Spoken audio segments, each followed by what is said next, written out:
ਪੰਜਾਬੀ ਤੇ ਹੀ ਕੰਮ करना है, मैं पंजाबी खाना नहीं, मैं लोगों को दसना है पंजाबी जुबान ही गल करनी है, क्योंकि इतने तो कुछ होर चल रहा है। जो ट्रेंड है इस टाइम, अगली सुबह सवेरे उठ के कैमरा को सीधा कर लेंगे ने, हेलो गाइस हम उठ गए हैं, सुबह हो गई है, हेलो गाइस ये देखिए हम वॉशरूम जा रहे हैं, हेलो गाइस हम टूथब्रश कर रहे हैं।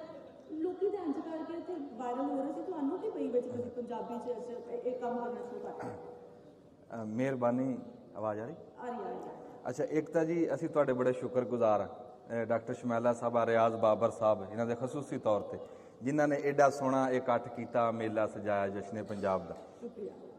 ਅਤੇ ਇਹਦੀ ਤੁਹਾਨੂੰ ਬਹੁਤ ਬਹੁਤ ਮੁਬਾਰਕ ਵੀ। ਹਾਂਜੀ, ਅਤੇ ਇੱਕ ਤੁਸੀਂ ਥੋੜ੍ਹਾ ਜਿਹਾ ਮਾੜਾ ਕੀਤਾ ਵੀ ਇਹਸਾਨ ਬਾਜਵਾ ਸਾਹਿਬ ਵਰਗੀ ਸ਼ਖਸੀਅਤ ਦੇ ਨਾ ਮੈਨੂੰ ਬਰਾਬਰ, ਹਾਂ ਇਹਨਾਂ ਦੇ ਪੈਰਾਂ 'ਚ ਬਹਿਣ ਦੀ ਮੇਰੀ ਥਾਂ ਜੀ।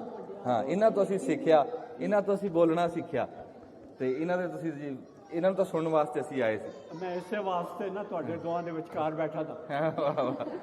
ਹਾਂਜੀ, ਅਤੇ ਇਹ ਨਾ ਜੀ ਸਾਨੂੰ, ਹਾਂਜੀ, ਅਤੇ ਬੋਲਣਾ ਹੀ ਸਾਨੂੰ ਪੰਜਾਬੀ 'ਚ ਆਉਂਦਾ, ਅਤੇ ਹੋਰ ਬੋਲੀ ਮੈਂ ਕੋਈ ਬੋਲੂੰਗਾ ਵੀ ਨਾ ਅਤੇ 5 ਮਿੰਟਾਂ ਬਾਅਦ ਮੈਂ ਥੱਕ ਜੂੰਗਾ।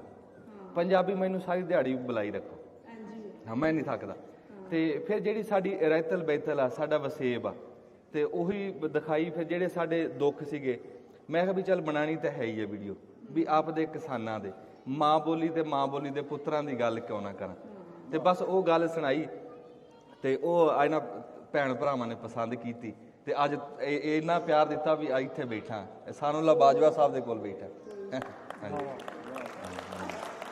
ਇੱਕ ਉਹਦੀ ਕੀ ਕਹਾਵਤ ਮੈਂ ਇਹੀ ਮੈਂ ਪੁੱਛਣ ਲੱਗੀ ਸੀ। ਅੱਛਾ, ਮੈਂ ਤੁਸੀਂ ਤਾਂ ਮੈਨੂੰ ਕੀ ਦੱਸਣਾ, ਮੈਂ ਆਪ ਲਿਖ ਕੇ ਆਈ ਤੁਹਾਡੇ ਕੋਲ ਪੁੱਛਣ ਵਾਸਤੇ। ਅੱਛਾ ਜੀ, ਅੱਛਾ ਜੀ, ਉਹ ਵੀ ਪੁੱਛਦੇ ਆ ਮੈਨੂੰ। ਮੈਂ 2-3 ਕਹਾਵਤਾਂ ਬੜਾ ਲੱਭ ਕੇ ਲੈ ਕੇ ਆਈ ਤੁਹਾਡੇ ਕੋਲ ਪੁੱਛਣ ਵਾਸਤੇ। ਅੱਛਾ, ਬਾਬਾ ਜੀ ਨੂੰ ਤਾਂ ਨਹੀਂ ਸੁਣਨ ਲੋਗੇ ਨਾ, ਬਾਬਾ ਬਥੇਰੀਆਂ। ਮੈਂ ਕਿਹਾ ਮੈਂ ਤੁਹਾਡੇ ਨਾਲ ਕਰਾਂਗੀ, ਬੰਦਾ ਹੈ ਕਿ ਨਾ ਹੀ ਹੈ, ਇਹ ਕਿਉਂ ਕਹਿੰਦੇ ਨੇ? ਅੱਛਾ, ਇਹ ਨਾ ਜੀ ਅਸਾਨੂਲਾ ਬਾਜਵਾ, ਹਾਂਜੀ, ਸਾਡੇ ਕਹਿੰਦੇ ਆ ਉੱਥੇ ਇਹਸਾਨੂਲਾ ਬਾਜਵਾ ਸਾਹਿਬ ਦੇ ਬੈਠਿਆਂ ਮੈਂ ਕਿਸੇ ਖਾਣ ਦੀ ਗੱਲ ਕਰਾਂ ਨਾ, ਤੇ ਇੱਦਾਂ ਹੀ ਵੀ ਜਿਵੇਂ ਬੰਦਾ ਸੂਰਜ ਨੂੰ ਦੀਵੇ ਦੀ ਲੋ ਦਿਖਾਉਂਦਾ। ਕੋਈ ਨਾ ਆਪਾਂ ਗਲਤੀ ਹੋ ਤਾਂ ਦੁਰਸਤ ਕਰ ਦਿੰਦੇ। ਹਾਂ, ਇਹ ਗੱਲ ਠੀਕ ਆ। ਤੇ ਇਹ ਨਾ ਜੀ ਸਾਡੇ ਬਾਜੇ ਟਾਈਮ ਤਾਂ ਇਹ ਸਮਝਦੇ ਸੀਗੇ ਵੀ ਇਹ ਨਾਈਆਂ ਵਾਸਤੇ ਨਾ ਵੀ ਕੋਈ ਸ਼ਰਮਸਾਰੀ ਦੀ ਗੱਲ ਆ, ਵੀ ਬੰਦਾ ਕਿ ਨਾਈ। ਪਰ ਮੈਂ ਇੱਥੇ ਦੱਸਾਂ ਵੀ ਇਹਦੇ 'ਚ ਨਾਈਆਂ ਦੀ ਬੜੀ ਸ਼ਾਨ ਆ ਇਸ ਗੱਲ ਵਿੱਚ। ਖਬਰੇ ਕਈਆਂ ਨੂੰ ਪਤਾ ਹੋਊਗਾ ਜਾਂ ਕਈਆਂ ਨੂੰ ਹਾਲੇ ਤੱਕ ਇਸ ਗੱਲ ਦਾ ਦੱਸਿਆ ਹੀ ਨਹੀਂ ਕਿਸੇ ਨੇ, ਵੀ ਕਿੱਦਾਂ ਜਦੋਂ ਸਾਡੀਆਂ ਧੀਆਂ ਧਿਆਣੀਆਂ ਇੱਕ ਪਿੰਡ ਦੇ ਵਿੱਚੋਂ ਵਿਆਹ ਕੇ ਦੂਏ ਪਿੰਡ ਜਾਂਦੀਆਂ ਸੀ। ਹਾਂ, ਦੂਏ ਪਿੰਡ ਜਦੋਂ ਆਪਣੇ ਸਹੁਰਿਆਂ ਦੇ ਚਲੀਆਂ ਜਾਂਦੀਆਂ ਸੀ ਨਾ, ਤੇ ਖੁਸ਼ੀ ਗਮੀ ਦੇ ਸੁਨੇਹੇ ਘਲਾਉਂਦੇ ਹੁੰਦੇ ਸੀ। ਜੇ ਤਾਂ ਕੋਈ ਖੁਸ਼ੀ ਦੀ ਗੰਢ ਹੁੰਦੀ ਸੀ ਤਾਂ ਉਹ ਲੈ ਕੇ ਜਾਂਦਾ ਸੀ ਨਾਈ ਲੈ ਕੇ ਜਾਂਦਾ ਸੀ। ਜੇ ਕੋਈ ਗਮੀ ਦਾ ਸੁਨੇਹਾ ਹੁੰਦਾ ਸੀ, ਕੋਈ ਫੌਤਗੀ ਦਾ, ਕੋਈ ਭੋਗ ਦਾ, ਕੋਈ ਖਤਮ ਦਾ, ਤਾਂ ਉਹ ਫਿਰ ਨਾ ਕੋਈ ਘਰ ਦਾ ਬੰਦਾ ਜਾਂ ਕੋਈ ਕਹਿ ਲਓ ਵੀ ਵੀਰਲਮ ਕਰਕੇ ਕੋਈ ਹੋਰ ਬੰਦਾ ਜਾਂਦਾ ਹੁੰਦਾ ਸੀ। ਅਤੇ ਜਦੋਂ ਉਹ ਧੀਆਂ ਧਿਆਣੀਆਂ ਨੂੰ ਆਪਦੇ ਸਹੁਰਿਆਂ ਦੇ ਵਿਹੜੇ ਦੇ ਵਿੱਚ ਜਦੋਂ ਸੱਦ ਪੈਂਦੀ ਸੀ ਨਾ ਵੀ ਤੇਰੇ ਪੇਕਿਆਂ ਦੇ ਕੋ ਆਇਆ, ਤਾਂ ਉਹ ਧੀ ਧਿਆਣੀ ਪਹਿਲੀ ਗੱਲ ਇਹ ਪੁੱਛਦੀ ਹੁੰਦੀ ਸੀ ਵੀ ਬੰਦਾ ਕਿ ਨਾਈ। ਹਾਂਜੀ, ਇੱਥੋਂ ਗੱਲ ਮਿਹਰਬਾਨੀ। ਹਾਂਜੀ, ਤਾਂ ਉਹ ਇਹ ਪੁੱਛਦੇ ਹੁੰਦੇ ਸੀ, ਅਤੇ ਉਹ ਤਾਂ ਕਰਕੇ ਵੀ ਨਾਈ ਹੁੰਦਾ ਸੀ ਤਾਂ ਉਹ ਛਾਲਾਂ ਮਾਰਦੀ ਸੀ ਵੀ ਖੁਸ਼ੀ ਦਾ ਸੱਦਾ ਬੋਲਦਾ ਸੀ। ਅਬ ਇੰਨੀ ਕੀ ਗੱਲ, ਮੈਸੇਂਜਰ ਬਣ ਕੇ ਆਉਂਦਾ ਸੀ, ਮੈਸੇਂਜਰ ਬਣ ਕੇ। ਹਾਂਜੀ, ਇੱਕ ਹੋਰ ਵੀ ਹਾਂਡੀ 'ਚ ਉਬਾਲਾ ਮਾਰੂ ਤੇ ਆਪ ਦੇ ਕੰਢੇ ਸਾੜੂ। ਹਾਂਡੀ ਜੇ ਬਾਲਾ ਮਾਰੂ ਤੇ ਆਪ ਦੇ ਕੰਢੇ ਸਾੜੂ। ਹਾਏ, ਇਹ ਇੱਦਾਂ ਹੀ ਆ। ਅੱਛਾ, ਹਾਂਡੀ ਤੋਂ ਮੈਨੂੰ ਇੱਕ ਗੱਲ ਚੇਤੇ ਆਈ। ਕੋਈ ਬੰਦਾ ਨਾ ਤੇ ਬੜਾ ਭੁੱਖਾ ਤੱਸਾ ਬੰਦਾ ਹੈ, ਢਿੱਡੋਂ ਖਾਲੀ ਗਰੀਬ ਗੁਰ, ਬੜਾ ਬਹੁਤਾ ਹੀ ਮਰਿਆ ਹੈ। ਤੇ ਉਹ ਇੱਕ ਦਿਨ ਨਾ ਮਸਾਲਾ ਡਾਹ ਕੇ ਤੇ ਨਾ ਤੇ ਲੱਗ ਗਿਆ ਦੁਆ ਕਰਨ ਵੀ ਰੱਬਾ ਨਾ ਮੈਂ ਤਾਂ ਢਿੱਡ ਹੀ ਨਹੀਂ ਮੇਰਾ ਭਰਿਆ, ਜੂ ਜੰਮਿਆ, ਤੇ ਮੇਰਾ ਕੁਛ ਕਰ। ਬਾਬਾ ਉਹਨੇ ਅਰਦਾਸ ਕੀਤੀ, ਦੁਆ ਰੋਇਆ ਪਿੱਟਿਆ ਨਾ, ਤੇ ਉਹਨੂੰ ਆਵਾਜ਼ ਆਈ ਵੀ ਲੈਣਾ ਕੀ ਆ ਤੂੰ? ਉਹ ਕਹਿੰਦਾ ਜੀ ਹੋਰ ਮੈਨੂੰ ਕੁਛ ਨਹੀਂ, ਮੈਨੂੰ ਤਾਂ ਮੇਰੇ ਢਿੱਡ ਦਾ ਆਸਰਾ ਹੋ ਜੀ। ਰੱਬ ਦੀ ਕਰਨੀ ਨਾ ਉਹਦੇ ਅੱਗੇ ਹਾਂਡੀ ਆ ਗਈ, ਤੇ ਹਾਂਡੀ ਐਸੀ ਵੀ ਜਿਹੜੀ ਸ਼ੇ ਕਵੇ ਨਾ ਵੀ ਗੋਸ਼ਤ ਪਕਾ ਦੇ, ਉਹ ਗੋਸ਼ਤ ਪਕਾ ਦਿੰਦੇ ਸੀ। ਵੀ ਜਿਹੜੀ ਸ਼ੇ ਕਹੇ ਉਹ ਪਕਾ ਦਿਆ ਕਰੇ। ਹਾਂਡੀ ਹਾਂ ਉਹ ਐਸੀ ਮੌਜ ਲੱਗੀ। ਅੱਛਾ ਉਹ ਨਾ ਉਹਨੇ ਆਪਣੇ ਬੇਲੀਆਂ ਨੂੰ ਸੁਨੇਹਾ ਦਿੱਤਾ ਵੀ ਜਿਹਨੇ ਜਿਹੜੀ ਸ਼ੈ ਖਾਣੀ ਮੇਰੇ ਕੋ ਆ ਜਾਓ। ਉਹ ਬੇਲੀ ਉਹ ਦੇਖਿਆ ਵੀ ਇਹ ਅੱਗੇ ਤਾਂ ਭੁੱਖਾਂ ਦਾ ਮਾਰਿਆ ਵੀ ਇਹ ਕਿੱਦਾਂ ਤੁਹਾਨੂੰ ਖਵਾ ਦੂਗਾ। ਉਹ ਕਹਿੰਦਾ ਤੁਸੀਂ ਆਓ ਤਾਂ ਸਹੀ। ਉਹ ਬੇਲੀ ਆ ਗਏ, ਉਹਦੇ ਬੇਲੀ ਆ ਕੇ ਬਹਿ ਗਏ, ਹਾਂਡੀ ਉਹਨੇ ਵਿਚਾਲੇ ਰੱਖ ਲਈ। ਉਹ ਹੁਣ ਪੁੱਛੇ ਵੀ ਤੂੰ ਕੀ ਖਾਣਾ? ਉਹ ਕਹਿੰਦਾ ਵੀ ਮੈਂ ਕਬਾਬ ਖਾਣੇ। ਉਹ ਕਹੇ ਵੀ ਕਬਾਬ ਦੇ ਦੇ, ਵਿੱਚ ਕਬਾਬ ਪਏ, ਕੱਢ ਕੇ ਉਹਨੂੰ ਕਬਾਬ ਦੇ ਦਿੱਤੇ। ਦੂਆ ਕਹਿੰਦਾ ਵੀ ਮੈਂ ਤਾਂ ਬੱਕਰੇ ਦਾ ਗੋਸ਼ਤ ਖਾਣਾ। ਉਹਨੇ ਕਿਹਾ ਇਹਨੂੰ ਬੱਕਰੇ ਦਾ ਗੋਸ਼ਤ ਦੇ ਦੇ। ਉਹ ਬੇਲੀ ਬੜੇ ਹੈਰਾਨ, ਬੜੇ ਪਰੇਸ਼ਾਨ ਵੀ ਇਹ ਕੀ ਕੀਤਾ, ਤੇ ਬੜੇ ਖੁਸ਼ ਹੋਏ, ਖਾਧਾ ਪੀਤਾ, ਚਲੇ ਗਏ। ਉਹਦੇ ਵਿੱਚੋਂ ਇੱਕ ਬੇਲੀ ਉੱਠਿਆ ਤੇ ਉਹਨੂੰ ਕਹਿੰਦਾ ਪਾਸੇ ਲਿਜਾ ਕੇ ਵੀ ਯਾਰ ਇਹ ਕਿੱਥੋਂ ਲਈ ਆ ਤੂੰ ਹਾਂਡੀ? ਉਹ ਕਹਿੰਦਾ ਵੀ ਮੈਂ ਤਾਂ ਨਾ ਮਸੱਲਾ ਡਾ ਕੇ ਤੇ ਜੂੰ ਰੋਇਆ ਪਿੱਟਿਆ, ਦੁਆਵਾਂ ਕੀਤੀਆਂ, ਤਾਂ ਰੱਬ ਨੇ ਪੁੱਛਿਆ ਵੀ ਲੈਣਾ ਕੀ ਆ? ਮੈਂ ਕਿਹਾ ਵੀ ਮੇਰਾ ਤਾਂ ਢਿੱਡ ਦਾ ਕੁਛ ਕਰ ਦੋ ਬਈ। ਉਹ ਉਦੋਂ ਹਾਂਡੀ ਉਤਰੀ ਲੱਭੀ। ਉਹ ਕਹਿੰਦਾ ਅੱਛਾ। ਉਹ ਹੈ ਸੀ ਸੌਖੇ ਘਰ ਦਾ, ਉਹ ਮਲਕ ਦੇਣੀ ਨਿਕਲਿਆ, ਜਾ ਕੇ ਉਹਨੇ ਵੀ ਮਸੱਲਾ ਡਾ ਲਿਆ। ਹਾਂ ਉਹ ਵੀ ਹੁਣ ਰੋਵੇ ਪਿੱਟੇ ਤੇ ਅਰਦਾਸਾਂ ਕਰੇ। ਉਹਨੂੰ ਵੀ ਆਵਾਜ਼ ਆਈ ਤੂੰ ਕੀ ਲੈਣਾ? ਕਹਿੰਦਾ ਰੱਬਾ ਮੇਰੇ ਕੋਲ ਸਾਰਾ ਕੁਛ ਹੈਗਾ। ਉਹਦੀ ਹਾਂਡੀ ਵਾਪਸ ਲੈ ਲਾ। ਹਾਂ ਇਹ ਬੰਦੇ ਬਾਜੇ, ਬੰਦੇ ਮਾਰਦੇ ਹੀ ਸਾੜ। ਹਾਂਡੀ ਉਬਾਲਾ ਮਾਰੂ, ਆਪਦੇ ਕੰਢੇ ਸਾੜੂ, ਉਹਦੀ ਹਾਂਡੀ ਮੜਾ ਕੇ ਵੀ ਤੂੰ ਕਬਾਬ ਕਿੱਥੋਂ ਖਾ ਲੇਗਾ? ਹਾਂਜੀ ਸਿਆਣੇ ਤਾਂ ਸੌਖੀ ਜੀ ਗੱਲ ਕਰਦੇ ਆ ਵੀ ਹਸਦ ਹੁੰਦਾ ਹੀ ਇਹ ਆ ਵੀ ਰੱਬ ਦੀ ਵੰਡ ਤੇ ਇਤਰਾਜ਼ ਕਰਨਾ। ਹਾਂ ਤੁਸੀਂ ਮੈਨੂੰ ਇਹ ਦੱਸੋ ਕਿ ਜਿਹੜਾ ਪੰਜਾਬੀ ਦੇ ਵਾਧੇ ਵਾਸਤੇ ਮਾਂ ਬੋਲੀ ਦੇ ਮਾਂ ਬੋਲੀ ਪੰਜਾਬੀ ਦੇ ਵਾਧੇ ਵਾਸਤੇ ਜੋ ਕੋਸ਼ਿਸ਼ਾਂ ਹੋ ਰਹੀਆਂ ਨੇ, ਉਦੋਂ ਤੋਂ ਤੁਸੀਂ ਕਿੰਨਾ ਕੁ ਮੁਤਮਈਨ ਹੋ ਤੇ ਤੁਹਾਨੂੰ ਕੀ ਲੱਗਦਾ ਕਿ ਇਹ ਕੀ ਹੋ ਸਕਦਾ? ਬੜੀ ਸੋਹਣੀ ਗੱਲ ਕੀਤੀ ਹੈ ਜੀ। ਆਵਾਜ਼ ਆਉਂਦੀ? ਹਾਂਜੀ। ਅੱਛਾ ਜੀ ਇੱਦਾਂ ਨਾ ਵੀ ਅਸੀਂ ਹੁਣ ਕੈਮਰੇ ਅੱਗੇ ਮਾਂ ਬੋਲੀ ਪੰਜਾਬੀ ਬੋਲੀ, ਸਾਨੂੰ ਲੋਕਾਂ ਨੇ ਬੜਾ ਪਿਆਰ ਦਿਆ, ਇੰਨਾ ਪਿਆਰ ਦਿਆ ਵੀ ਇੱਥੇ ਤੱਕ ਪਹੁੰਚਾਤਾ। ਤੇ ਬਾਅਦ ਵਿੱਚ ਇਹ ਵੀ ਕਹਿੰਦੇ ਆ ਜੀ ਤੁਸੀਂ ਬੜਾ ਚੰਗਾ ਕੀਤਾ, ਜਿੰਨੇ ਵੀ ਕਰ ਰਹੇ ਆ, ਮੈਂ ਆਪਦੀ ਇਕੱਲੇ ਦੀ ਨਹੀਂ ਗੱਲ ਕਰਦਾ ਵੀ ਤੁਸੀਂ ਅੱਗੇ ਬੰਦੇ ਪੰਜਾਬੀ ਘੱਟ ਬੋਲਦੇ ਸੀ, ਹੁਣ ਬੋਲਦੇ ਆ, ਸ਼ੌਂਕ ਨਾਲ ਬੋਲਦੇ ਆ। ਵੀ ਅੱਗੇ ਕੈਮਰੇ ਅੱਗੇ ਨਹੀਂ ਸੀ ਬੋਲਦੇ, ਹੁਣ ਬੰਦੇ ਕੈਮਰੇ ਅੱਗੇ ਵੀ ਸ਼ੌਂਕ ਨਾਲ ਬੋਲਦੇ ਆ, ਆਪਦੇ ਘਰਾਂ 'ਚ ਵੀ ਬੋਲਦੇ ਆ, ਵੀ ਸ਼ਹਿਰਾਂ ਦੇ ਵਿੱਚ ਵੀ ਪੰਜਾਬੀ ਨਿਆਣੇ ਬੋਲ ਰਹੇ ਆ ਇਸ ਟਾਈਮ ਇਹਨੇ। ਤੇ ਮੈਂ ਇਹ ਗੱਲ ਕਰਦਾ ਵੀ ਇੱਥੇ ਤੱਕ ਪਹੁੰਚੇ ਆ, ਬੜੀ ਗੱਲ ਆ, ਇੱਥੇ ਤੱਕ ਪਹੁੰਚ ਗਏ ਆ, ਬੜਾ ਕੁਝ ਹੋ ਗਿਆ ਬੋਲੀ ਵਾਸਤੇ। ਵੀ ਕਹਿ ਲਓ, ਮੈਂ ਤਾਂ ਇਹ ਕਹੂੰਗਾ ਵੀ ਹਲੇ ਵੀ ਕੁਝ ਨਹੀਂ ਹੋਇਆ ਇੱਥੇ। ਅਸੀਂ ਹਜੇ ਪੰਜਾਬੀ ਕਹਿ ਲਓ ਵੀ ਆਪਣੀ ਆਉਣ ਵਾਲੀ ਨਸਲ ਵਾਸਤੇ ਨਾ ਇੱਕ ਡੰਡੀ ਬਣਾਈ ਆ, ਹਲੇ ਉਹਨੂੰ ਸੜਕ ਬਣਾਉਣਾ ਪੂਰਾ, ਵੀ ਆਉਣ ਵਾਲੀ ਨਸਲ ਨੂੰ ਪੂਰਾ ਰਾਹ ਬਣਾ ਕੇ ਦੇਣਾ ਵੀ ਕਿੱਦਾਂ ਵੀ ਅਸੀਂ ਪੰਜਾਬੀ ਬੋਲ ਰਹੇ ਹਾਂ। ਹਜੇ ਸਿਰਫ ਅਸੀਂ ਬੋਲੀ ਜਾ ਰਹੇ ਹਾਂ, ਬੋਲ ਰਹੇ ਹਾਂ, ਨਾ ਪੰਜਾਬੀ ਸਿੱਖਣ ਚ ਆ ਰਹੀ ਆ, ਨਾ ਲਿਖਣ ਚ ਆ ਰਹੀ ਆ। ਜਦ ਪੰਜਾਬੀ ਕੋਈ ਕਾਇਦਾ ਕੋਈ ਸ਼ੈ ਐਸੀ, ਸਾਡੇ ਜਿਹੜੇ ਪੁਰਾਣੇ ਬੰਦੇ ਵੀ ਪੰਜਾਬੀ ਬੋਲ ਰਹੇ ਨਾ, ਉਹ ਲਿਖ ਨਹੀਂ ਸਕਦੇ। ਨਵੇਂ ਜਵਾਕ ਆ ਬੋਲ ਰਹੇ ਆ, ਲਿਖ ਨਹੀਂ ਸਕਦੇ। ਹਾਂਜੀ ਹਾਂਜੀ, ਜਦੋਂ ਲਿਖਣ ਚ ਆਊਗੀ ਨਾ, ਸਾਨੂੰ ਲਿਖਣੀ ਆ ਜਾਊਗੀ ਤਾਂ ਫਿਰ ਲਾਗੇ ਹੁਣ ਸਾਡੇ ਚੜ੍ਹਦੇ ਪੰਜਾਬ ਦੇ ਵਿੱਚ ਬਿਜਲੀ ਦੇ ਬਿੱਲ ਵੀ ਪੰਜਾਬੀ ਚ ਆਉਣ ਲੱਗ ਗਏ। ਹਾਂ ਅਸੀਂ ਵੀ ਇਸ ਹੌਲੀ ਹੌਲੀ ਕਰਕੇ ਜਦੋਂ ਇਹ ਸਾਨੂੰ ਕੋਈ ਕਾਇਦਾ ਲੱਗੂ। ਉਹਦੀ ਵਜ੍ਹਾ ਪਤਾ ਕੀ ਹੈ ਕਿ ਉਹਨਾਂ ਦੇ ਬਿੱਲ ਇੰਨੇ ਵੱਡੇ ਵੱਡੇ ਨਹੀਂ ਜਿੱਦੇ ਸਾਡੇ ਨੇ। ਹਾਂ ਇਹ ਵੀ ਗੱਲ ਸਹੀ। ਹਾਂਜੀ ਹਾਂਜੀ ਆ ਕਾਨਫਰੰਸ ਆ ਨਾ, ਹੁਣ ਲਾਹੌਰ ਦੇ ਵਿੱਚ ਬਹੁਤੀਆਂ ਕਾਨਫਰੰਸਾਂ ਹੁੰਦੀਆਂ। ਮੈਂ ਇਹ ਗੱਲ ਕਰਦਾ ਵੀ ਇਹ ਭਾਵਲਪੁਰ ਵੀ ਕੋਈ ਹੋਵੇ, ਕੋਈ ਭਾਵਨ ਨਗਰ ਹੋਵੇ, ਕੋਈ ਚਿਸ਼ਤੀਆਂ 'ਚ ਹੋਵੇ, ਤੇ ਇਹ ਸਾਰੇ ਵਸੇਬ ਦੇ ਬੰਦੇ ਵੀ ਵਿੱਚ ਸਾਦਾ ਹੋਣਾ ਚਾਹੀਦਾ। ਵੀ ਜਿਵੇਂ ਸਾਡੇ ਪੋਠੋਹਾਰੀ ਇੱਧਰ, ਗੁਜਰ ਖਾਂ ਇੱਧਰ, ਸਰਾਇਕੀਆਂ ਦੇ ਵਿੱਚੋਂ ਉਹ ਜਿਹੜੇ ਬੋਲਣ ਵਾਲੇ ਮੁੰਡੇ ਆ, ਕੋ ਆ ਕੇ ਆਪਣਾ ਇੱਥੇ ਦੁੱਖ ਸੁਣਾ, ਆਪਣੇ ਵਸੇਬ ਦਾ ਸੁਣਾ।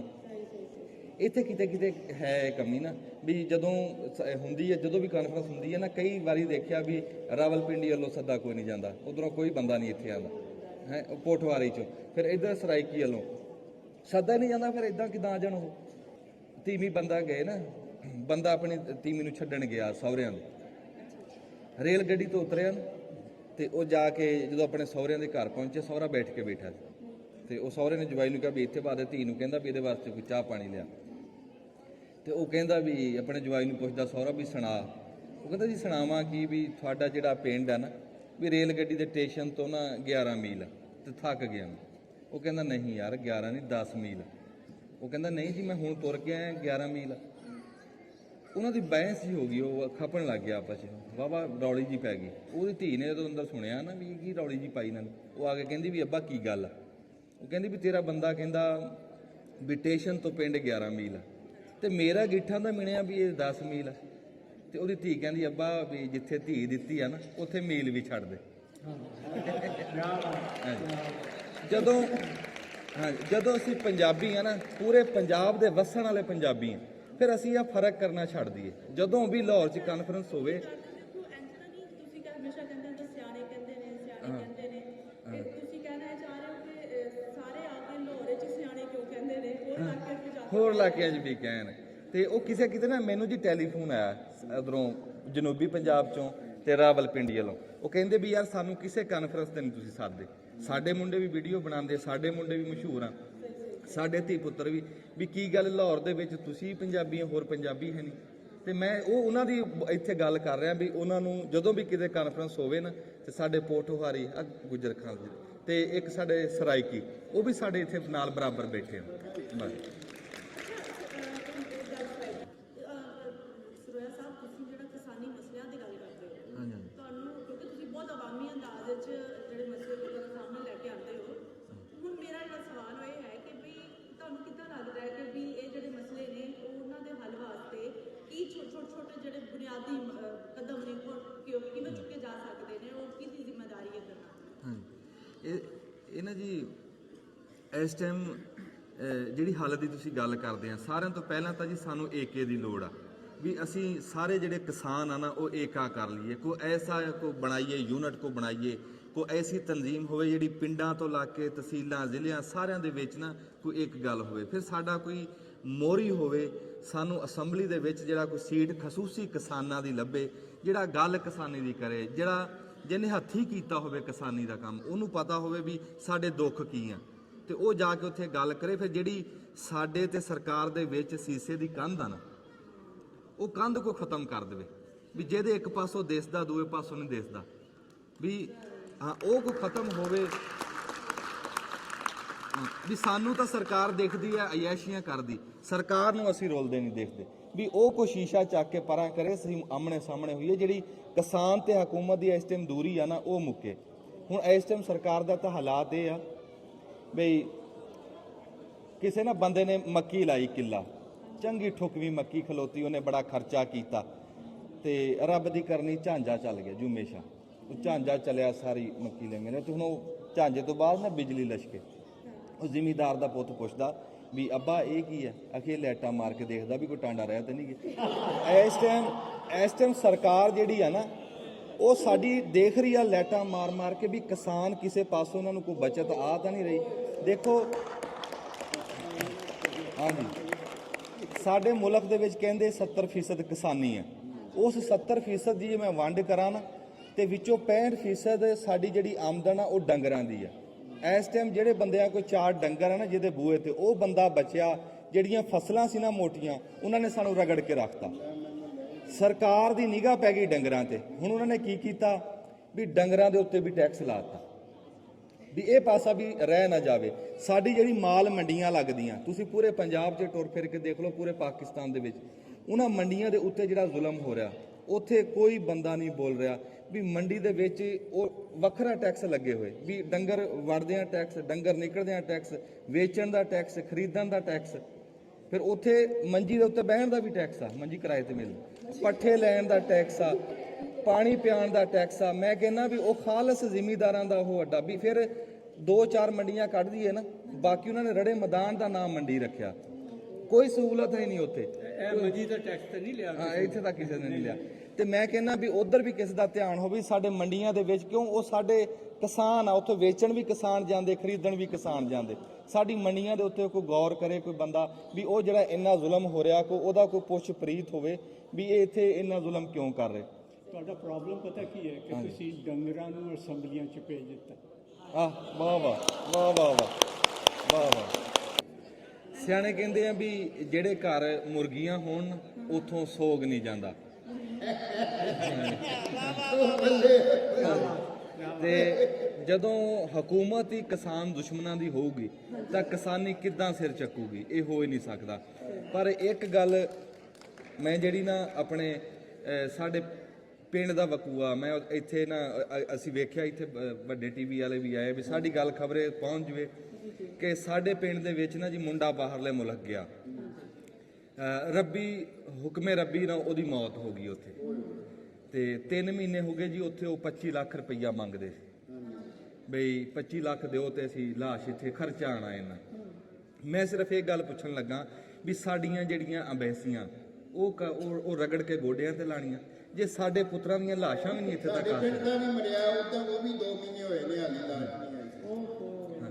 ਕੋਈ ਇਦਾਂ ਦਾ ਕਾਨੂੰਨ ਕੋਈ ਇਦਾਂ ਦਾ ਕੋਈ ਹੋਵੇ ਕਿ ਜਿਹੜੇ ਸਾਡੇ ਪੁੱਤਰਾਂ ਰੋ ਕੇ ਮਰ ਗਿਆ ਉਹਨੂੰ ਰੋਣ ਜੋਗੇ ਰਹੇ ਹੀ ਨਹੀਂ ਅਕਲ ਮੁੱਕ ਗਿਆ।